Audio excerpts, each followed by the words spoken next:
Cheers everyone, the Mad Coffee here. This is my first video where I record myself with a webcam in front of a green screen, and there are a couple of issues. You will see a pixelated green halo around my head. This is because of the chroma key, because of the cutting myself out in front of the green screen. It's not perfect. It's the first time I'm doing this, so sorry for that. But I hope you will enjoy the video no matter what technical issues I have. So, enjoy. Cheers everybody, the Mad Coffee here. Welcome to my channel and welcome to another Let's Play. Today I wanted to play Thief, but apparently Thief won't start anymore. I don't know why, I can't say why. It refuses to start. I have reinstalled it, but it still refuses to start. Sorry for that, but now I saw that the Beginner's Guide is in my Steam list and I will play this. I don't know what this game is about. I heard much of it. Nearly everybody on YouTube has a Let's Play of the Beginner's Guide and I'm super excited. I saw a little bit, just a tiny little bit of it from some other YouTubers, and let's head into this. Get a little sip of coffee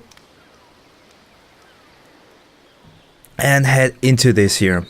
Yeah, you already see the game is on German, but the voice I already started it, and the voice is in English, so no matter what, you will understand it. Yeah, please enable your audio. Already done this. For steering, we will use WASD and the left mouse button. Apparently, this is every. Thank you very much for playing The Beginner's Guide. Yep. My name is Davey Reedon. I wrote The Stanley Parable, and while that game tells a pretty absurd story, today I'm going to tell you about a series of events that happened between 2008 and 2011. All right. We're going to look at the games made by a friend of mine named Coda. Now, these games mean a lot to me. I met Coda in early 2009 at a time when I was really struggling with some personal stuff, and his work pointed me in a very powerful direction. I found it to be a good reference point for the kinds of creative works that I wanted to make. So just to start you off, this is, I think, the first game he ever made. It's a level for Counter-Strike. You can walk around here, by the way. And all right. Mostly Thanks. It's just Coda learning the basics of building a 3D environment. But what I like is that even though he starts from the simple aesthetic of a desert town, he then scatters these colorful abstract blobs and impossible floating crates around the level. And of course, it destroys the illusion that this actually is a desert town, and instead this level becomes a kind of calling card from its creator. It's like a reminder that this video game was constructed by a real person. And it kind of makes you wonder, what was going through his head as he was building this? This is what I like about all of Coda's games. I mean, not that they're all fascinating as games, but that they are all going to give us access to their creator. I want us to see past the games themselves. I want to get to know who this human being really is. And that's exactly what we're going to do here. All right. So, it's 2008, Coda starts making these games, and he never releases any of them. He doesn't put them onto the internet, he just makes them and then immediately abandons them, and they sit on his computer forever. I think he really understood this image of himself as a recluse. At one point, he jokingly renamed his computer's recycling bin to Important Games Folder. So, you know, this was just how he worked. He tended to crank them out one after the other without even really pausing to try to understand what he had just made, until suddenly one day, he just stopped. In 2011, that was it. He made his last game, and then he hasn't made another one since. And that's why I've taken this opportunity to gather all of his work together. Come on. Is because I find his games powerful and interesting, and I'd like this collection to reach him, to maybe encourage him to start creating again.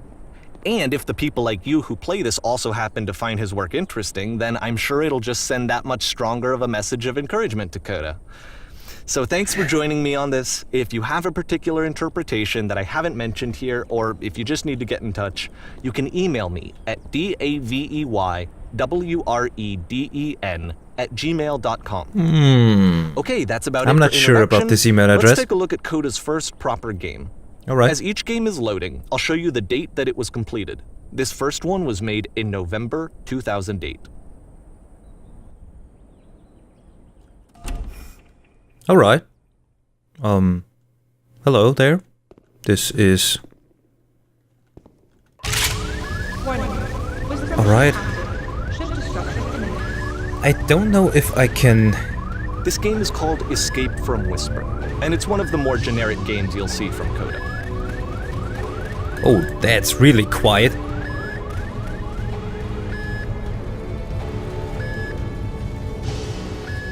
Well, I can... Okay, we can't go there, so... I don't know if I can put the language to English. If you don't mind, I'll let it as it is. Alright, there we go. Oh, this is pretty... This is a not noisy weapon. Security call breached. Hostile alien life forms inbound. We're out of ammo, I guess? It kinda looks like this game was abandoned. Oh, this is glass. For instance, you have this gun, which you'd think would indicate that there are supposed to be monsters or enemies somewhere. Yeah. But then clearly there are no enemies anywhere. You can't even reload the gun when you run out of bullets. But ultimately we don't really know. Maybe Coda thought that actually it was complete the way that it is. And I think that we should talk about his games for what they are, rather than for what they're not. Enemy force neutralized. Begin ship evacuation. Ah, alright, there we go. I love Nice. how you can see the bottom of the universe from this room. Yeah. Right, what is this? I can't do anything. If I hit E, my weapon is empty, I can't reload. Okay, there we go. What is this? Oh no, not a maze. Apparently this space station has a labyrinth on it. Sure, I don't know. There's really no reason for it that I've ever been able to discern, so in the interest of time, I'm just gonna skip you on past it. Well, thanks. Okay, this is the part that's interesting. The game has this narrative about the Whisper machine and how it has to be turned off, and then you get to the engine room.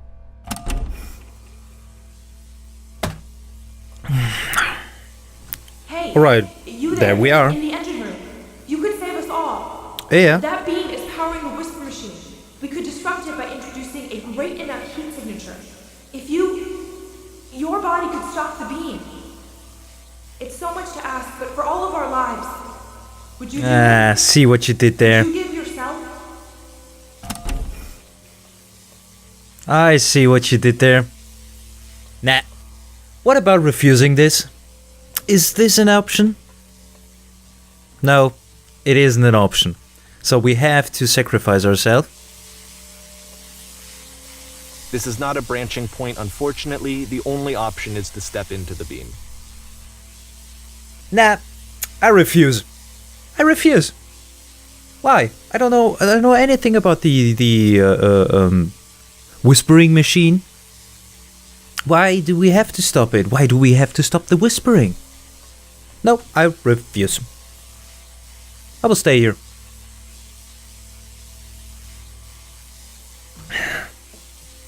Maybe the whispering machine is good. Maybe it will help us and we're shutting it off and I don't know. I don't know anything. Who am I saving? Get yourself a coffee, this will take a while. Ah man, shut. Wait a sec. Right. Bzzz. Let me pause here for a second. What you just experienced, stepping into the beam and then dying, is probably what Coda had initially intended when he was developing this level. But when he first compiles and plays it, something goes wrong. There's a bug somewhere. And this is what happens instead.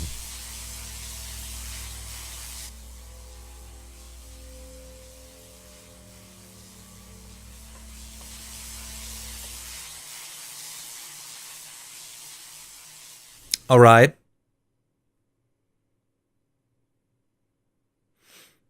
the beam causes you to start floating. And this is an important moment for him. Because yes, this is technically a glitch, but Coda identifies something human about it, like how small it makes you feel in the face of this larger chaotic system. Or this floating could be the afterlife, a peaceful place, juxtaposed against all of the hysteria that you've just had to traverse. I don't even know. I have no idea what he was thinking, to the heavens but above. What's clear is that after making this, something lodges itself in his brain. He wants to do more of these really weird and experimental designs. So he stops work on this and moves on to a stream of tiny little games that go in all sorts of directions. Let's go ahead and take a look at the first game he made after leaving this one behind. All right. That was it. That was interesting. Wait. The past lies behind her.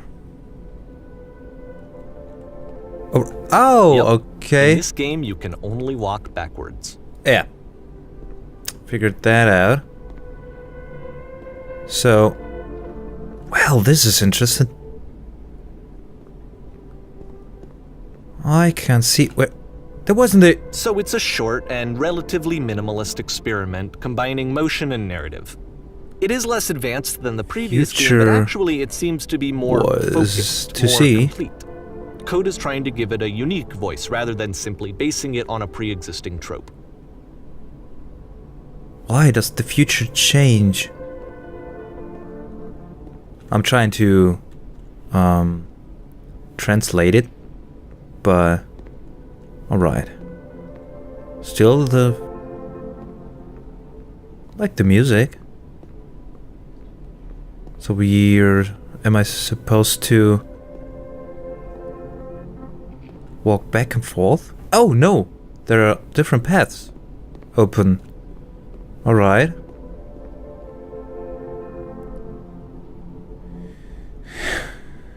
When she stood still and looked around, it was clearer. I hope I can translate it good enough. But when the future... What? But when the future lies... always lies behind her... How should she gather power? I don't know.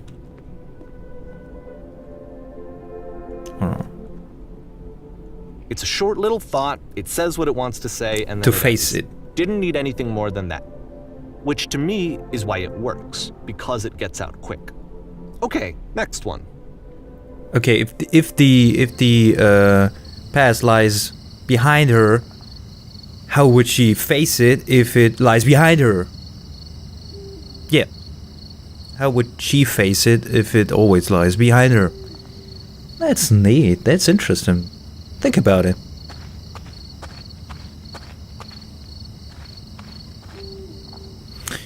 You are about to get to what you step into now, or something like. And that's it. Okay, the meaning of this game won't be clear just yet. Please be patient with me for a few more games, and I promise you'll see what makes it interesting. Okay. Oftentimes, Coda would put bizarre titles like this one at the start of his games.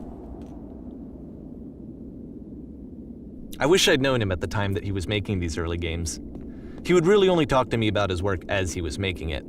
Once he stopped work on a game, that was it. It was dead to him. And I don't agree with that at all, but what are you gonna do? Stairway to heaven? I don't know.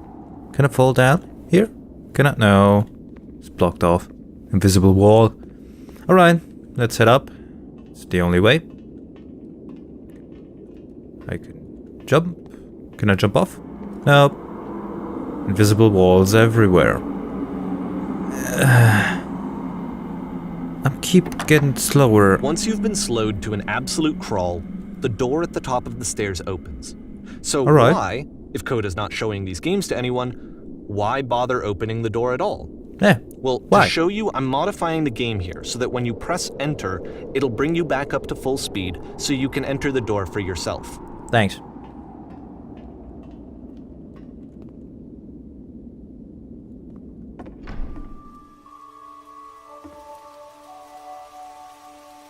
What the fuck? I can't translate everything here.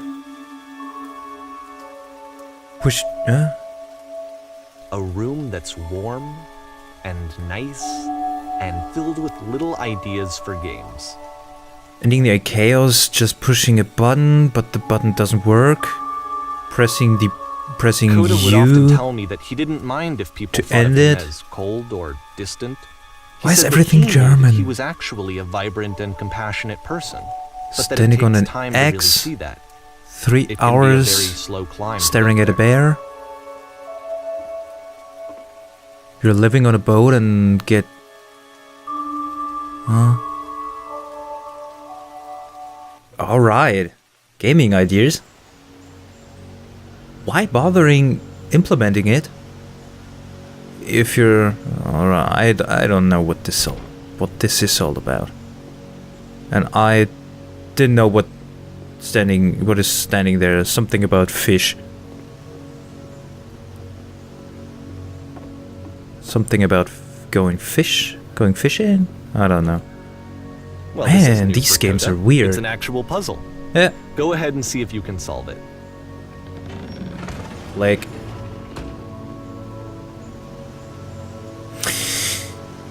Dark fog, that always means bad things. Step into it. Wait a sec. What is this all about?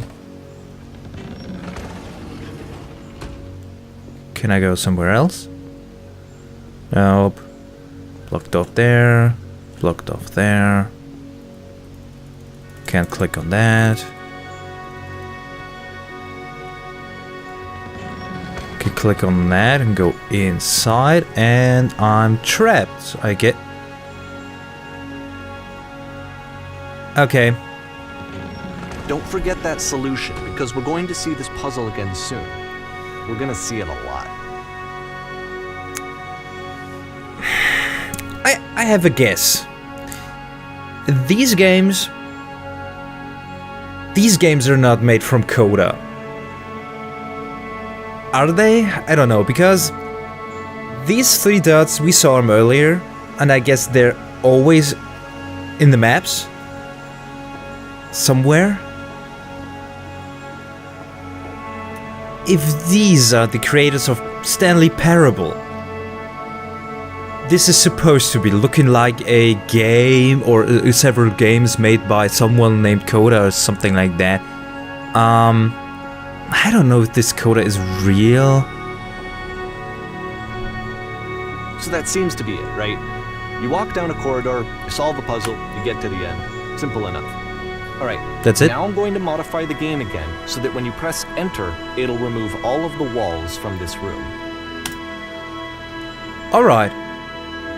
Whoa. These are a lot of staircases. How about that? There was more to it than we had any way of knowing. I actually find it funny that this game comes after the Stairs game, since they essentially convey the opposite idea. So, in the Stairs game, a dull exterior concealed a rich interior. And then, in this level, a dull interior hides this fantastic outer world. Either way, I think that the point is the same, is that most of the time you don't get to know what you're missing, or even that you're missing anything. That's not your role as a player. So if your role here is not to understand, then what is it? Okay, January 2009. Ah, alright. There is more in this world than we know. You're about to leave. Aha. So, this, combined with the entering game from earlier, tells us that Coda believes his games are connected somehow. It could even be that the Stairs game and the puzzle game are literally connected in between this and the entering game. There's a bigger picture that all of his games are meant to play a role in, some larger meaning that we won't be able to grasp until we've seen all of them. And once we have, we can step back and start to understand what exactly that bigger picture is. Alright. But what is there in this particular game? You're about to leave. No one is... Ah. It said no one just is up. No, not is up. Was come on. Translation skills. Let's Where talk are about you? video game development for a second. Every video game runs on what's called an engine, which determines what the game can and cannot do. So in other words, the engine is a set of tools for game development.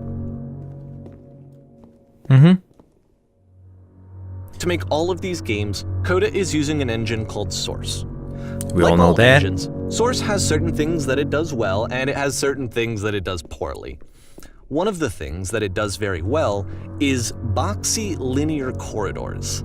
That's why so many of Coda's games are set in these large, flat, empty rooms, is just because he's working with what the engine does well.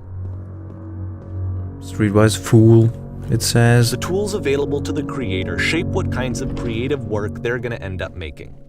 You might consider paying attention to the architecture in Coda's games, to notice how they seem to stem from an engine that's very good at producing linear, boxy corridors.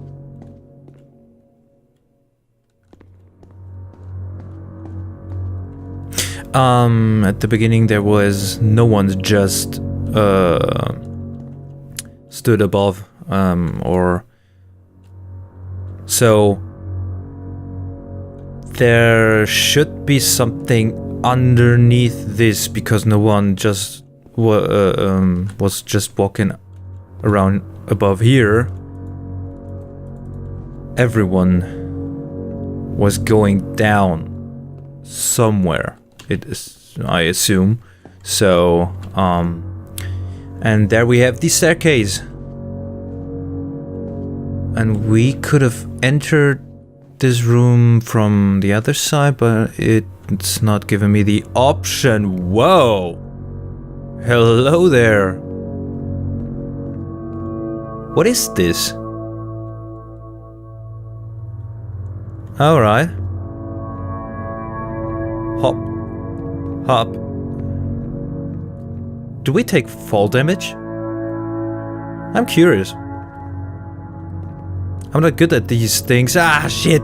Shit! Shit! Shit! Fuck. Huh? There you have it. You don't. So we're not taking any fall damage. Another staircase. What is this?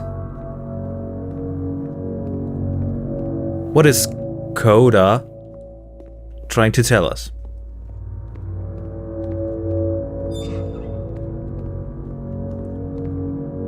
Something squeaked over there.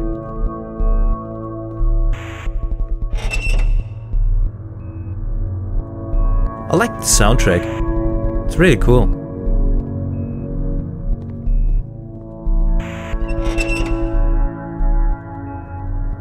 Have to go here? What the?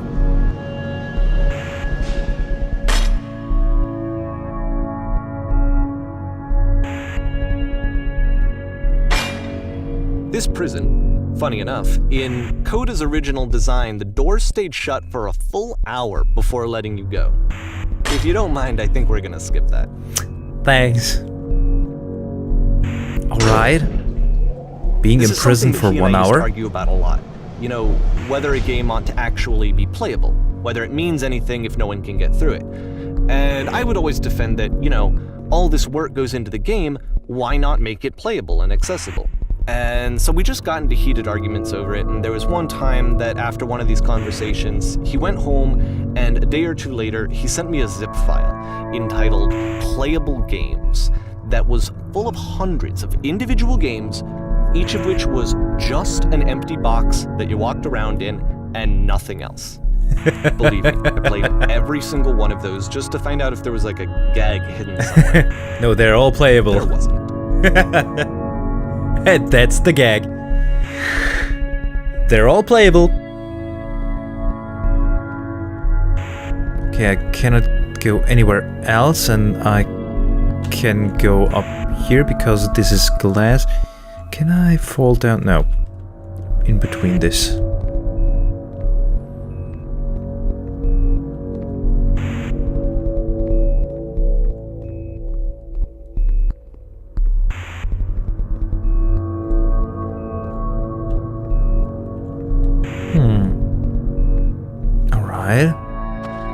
There it is again.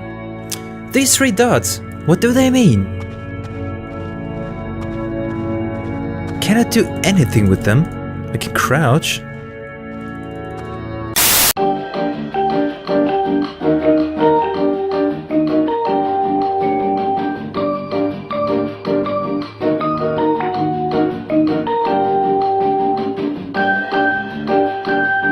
Sorry guys, welcome back to my channel. OBS fucked up, tried to flip the scenes. I don't know what I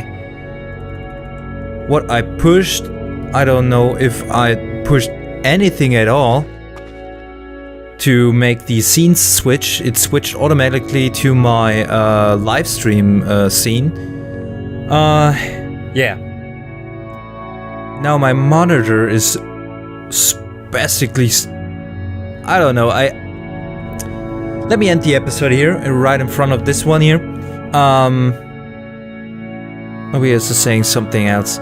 Sorry guys, I'm ending the episode and I'm playing more of it, yes. After this video, I'm recording this, I'm giving my PC a little cooldown time, making myself another coffee, and see you in the next episode. Hope you liked it, as far as we got here. And we'll see what this is all about. I'm thinking this isn't about. I'm sorry, bumping into the mic. This isn't about Coda. This is something very different. And I'm always seeing these 3 dots. They're connected somehow. I mean, this is from the makers of, or the creators of Stanley Parable. I mean, this was weird enough, and yeah. Alright guys, this is it. Hope you enjoyed it as much as I do. I really enjoy it, and see you in the next video. Share a mod. Yeah, kneel in front of me. Your master. Alright. This is... Hey buddy. What's up?